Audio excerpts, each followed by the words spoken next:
एक गांव में एक चुड़ैल रहा करती है। वह रात के समय लकड़ी से बाहर निकलती है और वह किसी जानवर का भेष रख कर चली जाती है। उसी गांव में एक बूढ़ी औरत बहुत ही गरीब रहती थी। वह भिक्षा मांग करके अपना पालन पोषण करती थी, अपना पेट चलाती थी। वह भिक्षा मांगते मांगते एक दरवाज़ा पर बोली, भिक्षा दे दो, भिक्षा दे दो, भगवान तुम्हारा भला करे बेटी, भिक्षा दे दो। तभी वो बोली, नहीं, मेरे पास देने के लिए कुछ भी नहीं है, तुम जाओ यहाँ से, मैं कुछ भी नहीं दे पाऊँगी तुम्हें।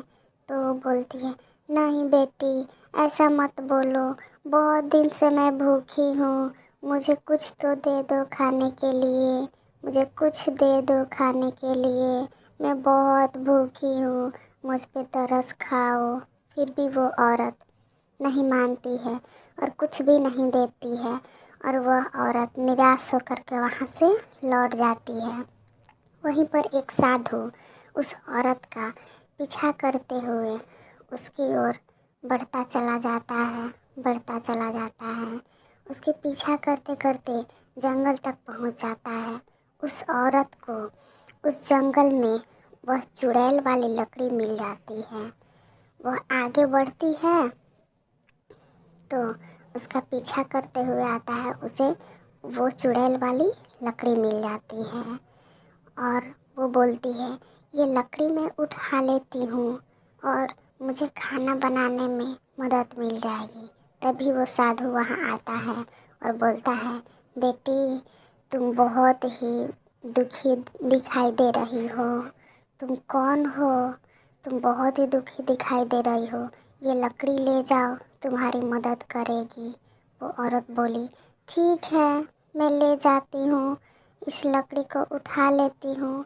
फिर वो औरत लकड़ी उठा करके अपने घर को चली जाती है। वो बूढ़ी बहुत ही कमज़ोर और दुर्बल थी, वो चल भी नहीं पाती थी। वो किसी तरह लकड़ी को उठा करके जंगल के रास्ते से बहुत दूर अपने घर को चली आती है।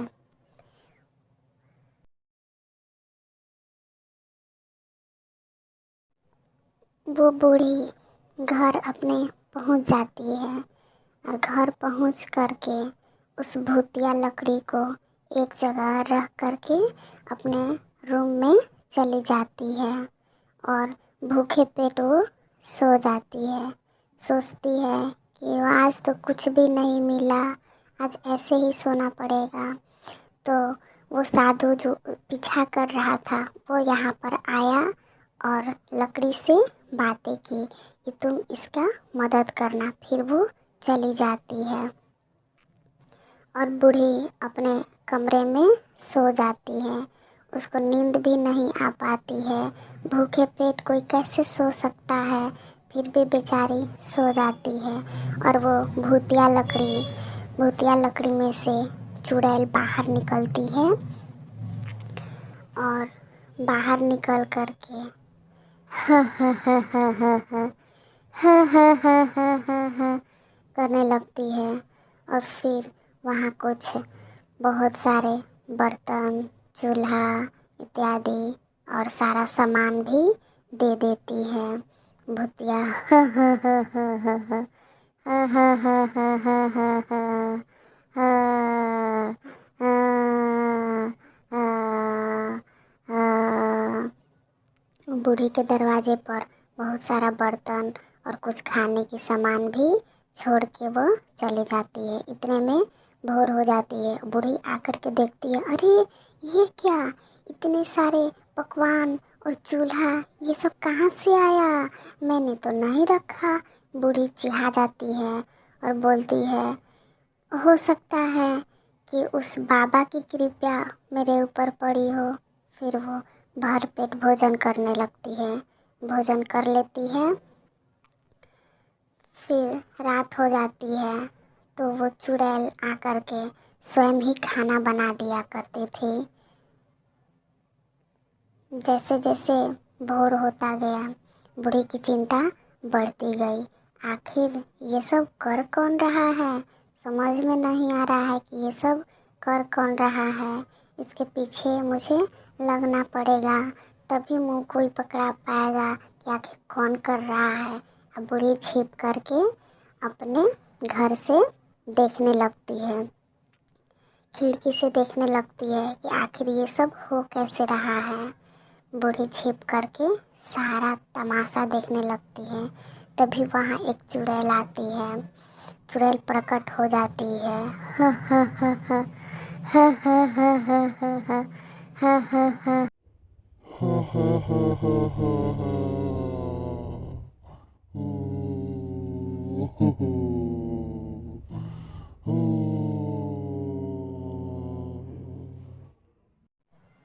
फिर चुड़ैल उसी लकड़ी में घुस जाती है और बूढ़ी की आंखें खुली की खुली रह जाती है। फिर वो सुबह उठ करके एक तांत्रिक के पास जाती है।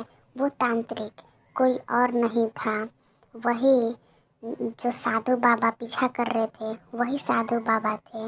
वो तांत्रिक बूढ़ी को एक लाल पुटरी देता है और बोलता है कि जाओ, तुम्हें कोई परेशानी नहीं होगी, तुम हमेशा खुश रहोगी बेटी, तुम जाओ, इस पोटरी को अपने घर में रखना और तुम जाओ, बहुत खुश रहोगी। इतना कर करके बूढ़ी उसके पास से चली आती है और साधु भी लुप्त हो जाता है।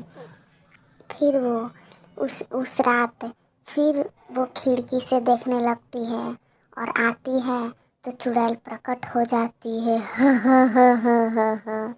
बूढ़ी बोलती है, तुम कौन हो, तुम कौन हो, यहाँ किस लिए आती हो, तुम कौन हो। तो चुड़ैल बोली, चिंता मत करो, मैं कुछ नहीं करूँगी, बस मैं ऐसे ही तुम्हारी मदद किया करूँगी।